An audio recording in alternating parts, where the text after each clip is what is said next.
SITಗೆ ನನಗೆ ಕರೆದಿದ್ರು. SIT ಕಚೇರಿ ಮೆಟ್ಲು ಹತ್ತಿದ ಕೂಡಲೇ ಎದೆ ಡವ ಡವ ಡವ ಅನ್ನಕ್ಕೆ ಶುರು ಆಯಿತು.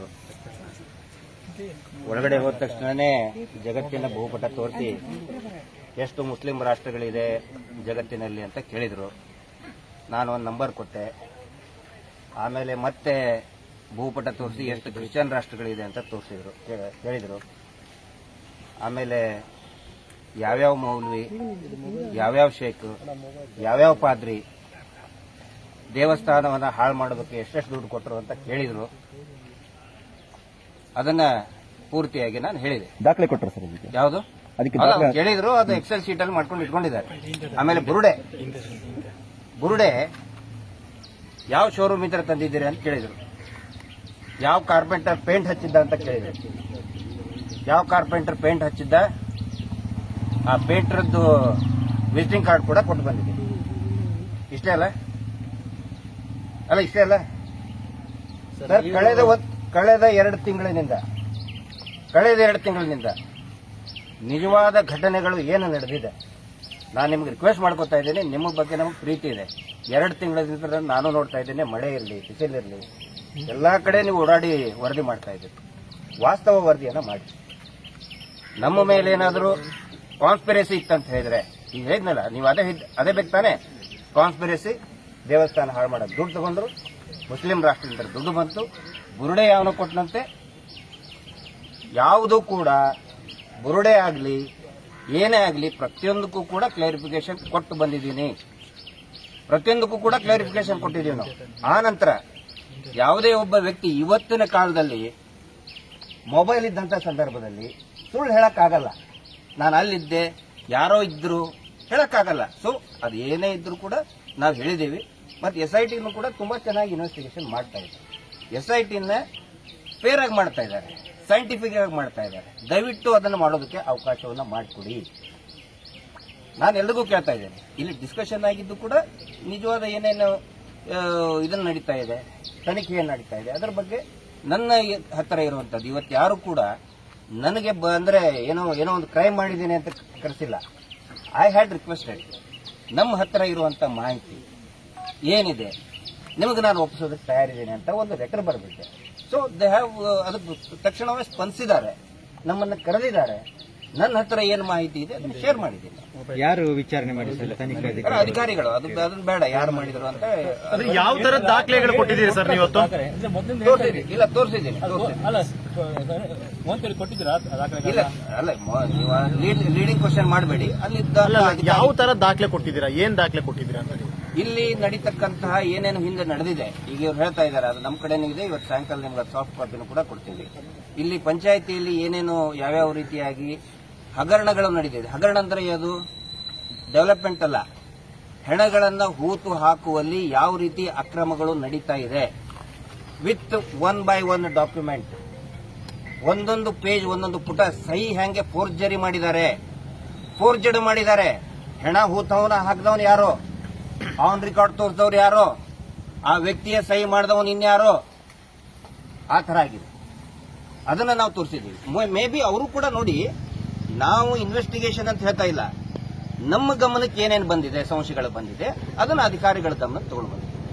ಈಗ ಈ ಮಾಸ್ಕ್ ಮ್ಯಾನ್ ನ ನೀವು ಅಲ್ಲಿ ಇಟ್ಕೊಂಡಿದ್ರಿ, ಯಾರು ನೀವು ಮಾಸ್ಕ್ ಮ್ಯಾನ್ ನ ತಿಮ್ರೋಡಿ ಅವ್ರ ಮನೇಲಿ ಇಟ್ಟಿದ್ರಿ, ಅದ್ರ ರಿಲೇಟೆಡ್ ಆಗಿ ಏನೋ ಪ್ರಶ್ನೆ ಕೇಳಿದ್ರೆ? ಇಲ್ಲ, ಅದು ತಿಮ್ರೋಡಿ ಅವರ ಮನೆಯಲ್ಲಿ ಇದ್ದಿದ್ರಿ ಅಂತ ಅದು ಅವ್ರಿಗೆ ಅವ್ರು ಇದು ಮಾಡ್ತಾರೆ ಸರ್. ಈಗ ಪಂಚಾಯತ್ ಡಾಕ್ಯುಮೆಂಟ್ ಅಲ್ಲಿ ಫೋರ್ಜರಿ ಆಗ್ತಿದೆ ಆಗಿದೆ.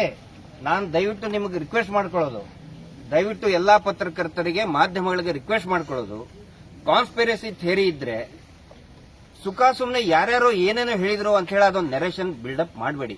ಹಂಗ ನಾವೇನಾದ್ರೂ ತಪ್ಪು ಮಾಡಿದ್ರೆ, ನಮ್ಮ ದೇವರದು ಮಂಜುನಾಥ ಅಂತ ಹೇಳಿದ್ರೆ ನನ್ನ ಸ್ವಾಮಿ, ಅದು ನನ್ನ ಸ್ವಾಮಿಗೆ ನಾನೇನು ದ್ರೋಹ ಮಾಡಕ್ಕಾಗಲ್ಲ. ಹಂಗೇನಾದ್ರೂ ಮಾಡಿದ್ರೆ ಇಷ್ಟೊತ್ತಿಗೆ ಅರೆಸ್ಟ್ ಮಾಡಿ ಕಳಿಸ್ತಿದ್ರು ನನಗೆ. ಮಹೇಶ್ ಶೆಟ್ಟಿ ತಿಮ್ರೋಡಿಯವರು ಬಂದು ಉತ್ತರ ಕೊಟ್ಟು ಹೋಗಿದ್ದಾರೆ, ಅರೆಸ್ಟ್ ಆಗ್ತಿದ್ವಿ ಇಷ್ಟೊತ್ತಿಗೆ ನಾವು. ಆ ನಂತರ ಇನ್ನೊಂದು ಪ್ರಮುಖ, ನಿನ್ನೆ ನಾವು ಎಲ್ಲರೂ ಸೇರಿ ತೀರ್ಮಾನ ಮಾಡಿದೀವಿ, ನಮ್ಮ ಬಗ್ಗೆ ಹಿಂಗೆ ಸುಳ್ಳು ಅಪಪ್ರಚಾರ ಮಾಡಿ ಜೈಲಿಗೆ ಹಾಕುವುದಾದರೆ ನಾವು ಆಂಟಿಸಿಪೇಟರಿ ಬೇಲ್ ತಗೊಳ್ಳೋದಿಲ್ಲ ಅಂತ ನಾವು ತೀರ್ಮಾನ ಮಾಡಿದೀವಿ. ಮಹಾತ್ಮ ಗಾಂಧೀಜಿಯ ತತ್ವವನ್ನು ಅದನ್ನು ಸರಿ ಸುಳ್ಳು ಹೇಳಿ ನಮಗೆ ಜೈಲಿಗೆ ಹಾಕ್ತಾರ, ನಾವು ಆಂಟಿಸಿಪೇಟರಿ ತಗೊಳ್ಳಲ್ಲ. ಜೈಲಿಗೆ ಹಾಕ್ತಾರ, ಹಾಕ್ಲಿ. ನೋಡಿ, ಎಲ್ಲಾ ದಾಖಲೆಗಳು ಕೂಡ ಅವ್ರ ಹತ್ರ ಇರ್ತದೆ, ಆಲ್ರೆಡಿ ವೆರಿಫೈ ಮಾಡಿರ್ತಾರೆ. ಏನಾದ್ರೂ ಸಂಚಾಗಿದ್ರೆ, ಏನಾದ್ರೂ ಸುಳ್ಳು ಹೇಳಿದ್ರೆ ಅವ್ರು ನಮ್ಮನ್ನ ಕರೆಯೋದಲ್ಲ, ನಾವಾಗೆ ರಿಕ್ವೆಸ್ಟ್ ಮಾಡ್ಕೊಂಡಿದ್ವಿ, ಸರ್ ನಮ್ಮನ್ನ ಕರೀರಿ. ನಾವು ಹೇಳಿದ್ವಿ ಇನ್ನೂ ಒಂದು 10 ಸಾರಿ ಕರೆದ್ರು ಕೂಡ ಬರ್ತೀವಿ ಅಂತ ಹೇಳಿ. ಇಲ್ಲಿ ಅಕ್ರಮಗಳಾಗಿದ್ದು ನಿಜ ಸರ್.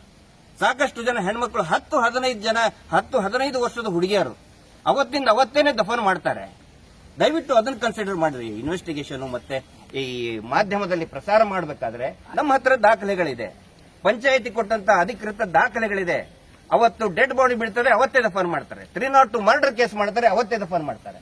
ಸೊ ಅವು ಎಲ್ಲವೂ ಕೂಡ ಚರ್ಚೆಯ ವಿಷಯ ಆಗಬೇಕು. ಈಗ ಒಂದ್ ಕಡೆ ಸುಜಾತಾ ಭಟ್ ಎನ್ಕ್ವೈರಿ ಆಗ್ತಿದೆ. ಸುಜಾತಾ ಭಟ್ ಅವ್ರು ಮೊನ್ನೆ ಒಂದು ಚಾನಲ್ ಇಂಟರ್ವ್ಯೂ ಹೇಳಿದ್ದಾರೆ, ಗಿರೀಶ್ ಮಟ್ಟಣ್ಣ ಇವರೇ ನನಗೆ ಹೇಳಿದ್ದು ಈ ರೀತಿಯಾಗಿ ಹೇಳು ಅಂತ ಹೇಳ್ಬಿಟ್ಟು. ಅದ್ರ ಬಗ್ಗೆ ಏನ್ ಹೇಳ್ತಾರೆ? ಅದಾದ್ಮೇಲೆ ಮತ್ತೆ ಏನಾದ್ರು ರಿಪ್ಲೈ ಕೊಟ್ಟರೆ ಅವರು ಅದ್ರ ಮತ್ತೆ ರಿಪ್ಲೈ ಕೊಟ್ಟಾಗಿದೆ ಅವರು. ಸೊ ಆ ರಿಲೇಟೆಡ್ ನಿಮ್ಮನ್ನ ಏನಾದ್ರು ಪ್ರಶ್ನೆ ಮಾಡಿದ್ರೆ ಇವತ್ತು ಅಂತ? ಇಲ್ಲ ಅದನ್ನ ನೋಡಿ, ಏನಾದ್ರೂ ಕೂಡ ನಾವು ಒಂದು SIT ಆಗಿದೆ ಅಂತ ಹೇಳಿದ್ರೆ ಅದ್ರ ಮೇಲೆ ನಾವು ನಂಬಿಕೆ ಇಡಬೇಕು. ಅವರು ಅದ್ರ ಲೆಟ್ ದಮ್ ಗಿವ್ ಕ್ಲಾರಿಫಿಕೇಶನ್. ಅನನ್ಯ ಭಟ್ ಇರೋದು ನಿಜಾನ ಸುಳ್ಳ ನನಗೆ ಗೊತ್ತಿಲ್ಲ ಸರ್. ಈಗ ಚಿನ್ನಯ್ಯ ಆರಂಭದಲ್ಲಿ ಹೇಳಿರುವ ಹೇಳಿಕೆಗಳು ಈಗ ಇನ್ವೆಸ್ಟಿಗೇಷನ್ ಅಲ್ಲಿ ಹೇಳ್ತಾ ಇರೋದು ಏನಾದ್ರು ಚೇಂಜಸ್ ಇದೆಯಾ? ನೀವು ಮೊನ್ನೆ ಲೈವ್ ಬಂದಾಗ್ಲೂ ಅದನ್ನ ಮೆನ್ಷನ್ ಮಾಡಿದಿರಿ. ಅಲ್ಲ, ಅದಕ್ಕೆ ನೋಡಿ, ಮುಂಚೆ 164 ನಲ್ಲಿ ಏನ್ ಕೊಟ್ಟಿದ್ದ, ಈಗ ಏನು ಚೇಂಜಸ್ ಆಗಿದೆ, ನನಗನ್ಸಿದ ಮಟ್ಟಿಗೆ ಯಾವುದೇ ಮೇಜರ್ ಚೇಂಜಸ್ ಆಗಿಲ್ಲ ನನಗನ್ಸಿದ ಮಟ್ಟಿಗೆ. ಹೌದಾ? ಅವೆಲ್ಲವೂ ಕೂಡ ಅನೇಕ ಒಂದಿಷ್ಟು ಕಟ್ಟುಕತೆಯನ್ನು ಕೂಡ ಅದರಲ್ಲಿ ಬರ್ತಾ ಇದೆ. ಅದನ್ನ ಆ ಕಟ್ಟುಕತೆ ನೋಡಿ ನಾನು ಸ್ಟೇಟ್ಮೆಂಟ್ ಕೊಡಕ್ಕಾಗಲ್ಲ. ಅಲ್ಲ, ಈಗ ಮತ್ತೊಂದು FIR ಮಾಡಿದ್ದಾರೆ, ಅದರಲ್ಲಿ ಹೇಳಿದ್ರೆ ಸುಳ್ಳು ಸಾಕ್ಷಿಗಳನ್ನು ಸಂಗ್ರಹ ಮಾಡುವಂತದ್ದು ಅಥವಾ ಸೃಷ್ಟಿ ಮಾಡುವಂತದ್ದು. ಅಲ್ಲ ಸರ್, ಒಂದ್ ನಿಮಿಷ, ಮತ್ತೊಂದು FIR ಮಾಡಿದಾರೆ ಈಗ ನಿಮ್ಗೆ ಗೊತ್ತಿದೆ ಹರೀಶ್ ಅವ್ರು? ಹೌದು. ಹೊಸ FIR ಮಾಡಿದಾರ ಅಥವಾ ಹಳೆ FIR ನಲ್ಲಿ ಏನಾದ್ರು ಹೇಳಿದ್ರೆ ಹೊಸ FIR ಅಂತ? ಎರಡು ಕೂಡ ಬಹಳ ಡಿಫರೆನ್ಸ್ ಆಗುತ್ತೆ.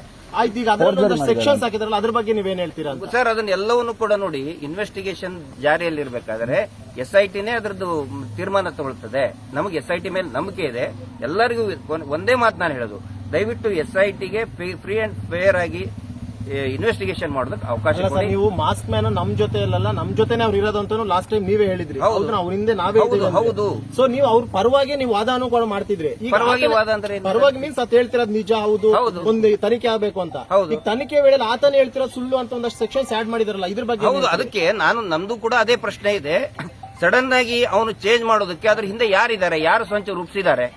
ಅಲ್ಲ, ಅವನು ಪೊಲೀಸ್ ಕಸ್ಟಡಿಯಲ್ಲಿ ಇರುವಾಗ ಹೇಗೆ ಅವನು ಬೇರೆ ಪೊಲೀಸ್ ಕಸ್ಟಡಿಯಲ್ಲಿ ಇದ್ದಿದ್ದಿಲ್ಲ. ಅವನು ಈಗ 4-4 ದಿನ ಆಯ್ತು ಪೊಲೀಸ್ ಕಸ್ಟಡಿಗೆ ಬಂದು. ಇಲ್ಲ ಸರ್, ಅವರು ಮಹೇಶ್ ಶೆಟ್ಟಿ ಮನೆಯಿಂದ ನೇರವಾಗಿ ಬಂದಿರುವಂತದ್ದು ಪೊಲೀಸ್ ಕಸ್ಟಡಿಗೆ.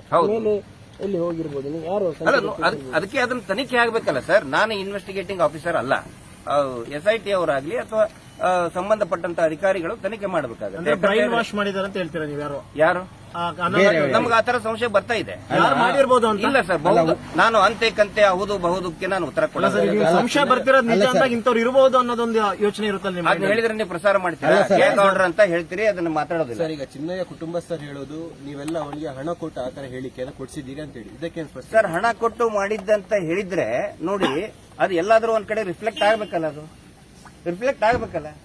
ನಾನು ಕೂಡ ಪೂರ್ತಿಯಾಗಿ ನಂದು ಅಕೌಂಟ್ ಓಪನ್, ಎಲ್ಲಾನು ಕೂಡ ನಂದು ಓಪನ್ ಆಗಿನೇ ಇದೆ. ನಂದಾಗ್ಲಿ ಇನ್ಯಾರ್ದು ಆಗ್ಲಿ. ಟಿವಿಯಲ್ಲಿ ಬರ್ತಾ ಇದೆ 2 ಲಕ್ಷ ಅಂತ. ಸರ್ 2 ಲಕ್ಷ ಏನು 2 ಕೋಟಿ? ಮುಂಚೆ ನಮ್ಮ ಮೇಲೆ ಮಾಡಿದ ಆರೋಪ ಏನು? ಕೋಟ್ಯಾಂತರ ರೂಪಾಯಿ ಬಂತು ದುಬೈಯಿಂದ, ಕ್ರಿಶ್ಚಿಯನ್ ದೇಶದಿಂದ ಬಂತು, ಕೋಟ್ಯಾಂತರ ರೂಪಾಯಿ ಬಂತ ಹೇಳಿದ್ರೆ 2 ಲಕ್ಷ ರೂಪಾಯಿ ಏನು ಸರ್ ಅದ್ರ ಮುಂದೆ? ಸೊ ದಯವಿಟ್ಟು ಅದನ್ನ ಇದು ಮಾಡಕ್ ಹೋಗಬೇಡಿ. ಇಂತಲ್ಲಿ ಸಾಕಷ್ಟು ಜನ ಸತ್ತು ಹೋಗಿದ್ದಾರೆ, ಅದರ ದಾಖಲೆಗಳು ಇದೆ. ಆನಂತರ ಅದರಲ್ಲಿ ಅವ್ಯವಹಾರ ನಡೆದಿದೆ. ಅವ್ಯವಹಾರ ಅಂತ ಹೇಳಿದ್ರೆ ಆ ಫೋರ್ಜರಿ ನಡೆದಿದೆ. ಆಗಲೇ ತಾವು ಕೇಳಿದ್ರಲ್ಲ, ಫೋರ್ಜರಿ ನಡೆದಿದೆ. ಯಾರ್ದೋ ಯಾರ್ದೋ ಮಾಡಿ ಹಣವನ್ನ ಹೂತಾಕಿದ್ದಾರೆ. ಅದರ ದಾಖಲೆಗಳನ್ನು ಕೂಡ ನಾನು ಇವತ್ತು ಒಂದಿಷ್ಟು ಹಂತದಲ್ಲಿ ಗಮನಕ್ಕೆ ತಗೊಂಡು ಬಂದಿದ್ದೆ. ಬಿಜೆಪಿ ಆರೋಪ ಮಾಡ್ತಿರೋದು ನೀವೆಲ್ಲ ಸೇರಿ ಧರ್ಮಸ್ಥಳವನ್ನ ಹಾಳು ಮಾಡೋಕೆ ಹೊರಟಿದ್ದೀರಿ ಅಂತ ಹೇಳಿ, ಏನು ಉತ್ತರ ಕೊಡ್ತೀವಿ? ಈ ಸತ್ತಂತಹ ಆ ಹೆಣ್ಮಕ್ಳಿದಾರಲ್ಲ, ಮೋಸ್ಟ್ಲಿ ಆ ಬಿಜೆಪಿ ಅಂದ್ರೆ ಆ ಬಿಜೆಪಿ ನಾಯಕರ ಕ್ಷೇತ್ರದವರೇ ಒಂದು ವೋಟರ್ಸ್ ಇರ್ತಾರೆ. ಅದಕ್ಕೆ ಅವ್ರು ಉತ್ತರ ಕೊಡಬೇಕು. ಅವ್ರು ಮಾಡೋ ಕೆಲಸ ನಾವು ಮಾಡ್ತಾ ಇದ್ದೀವಿ. ಧರ್ಮಸ್ಥಳ ಕ್ಷೇತ್ರ ನಮ್ಮದು. ನಾವು ಕ್ಷೇತ್ರದ ಬಗ್ಗೆ ಇಲ್ಲಿ ಇನ್ನೂವರೆಗೂ ಕೂಡ ಮಾತಾಡಿಲ್ಲ. ನಮ್ಮ ದೇವರು ಅಗಳ ಹೇಳಿದ್ನಲ್ಲ, ಮಂಜುನಾಥ ಸ್ವಾಮಿ ನನ್ನ ಸ್ವಾಮಿ ಅವನು. ಇಲ್ಲಿ 15 ವರ್ಷದ ಒಂದು ಹುಡುಗಿ ಬೆಳಗ್ಗೆ ಸಾಯ್ತಾಳೆ. ಆ ನಂತರ ಅಟ್ ದ ಸೇಮ್ ಟೈಮ್ 40 ವರ್ಷದ ಒಬ್ಬ ಪುರುಷನ ದೇಹ ಒಂದೇ ದಿನ ಒಂದೇ ಅರ್ಜಿಯಲ್ಲಿನೇ ವಿಲೇವಾರಿ ಮಾಡ್ತಾರೆ. ಅಂದ್ರೆ ಅಪ್ಪ ಮಗಳು ತಾನೆ. ಅಪ್ಪ ಮಗಳದು, ಅಪ್ಪಂದು ಅಸಹಜ ಸಾವು, ಮಗಳದು ಕೊಲೆ ಯಾವ ತನಿಖೆನೂ ಆಗಲ್ಲ. ಇದು ದೇವಸ್ಥಾನಕ್ಕೆ ಅಪಚಾರನ?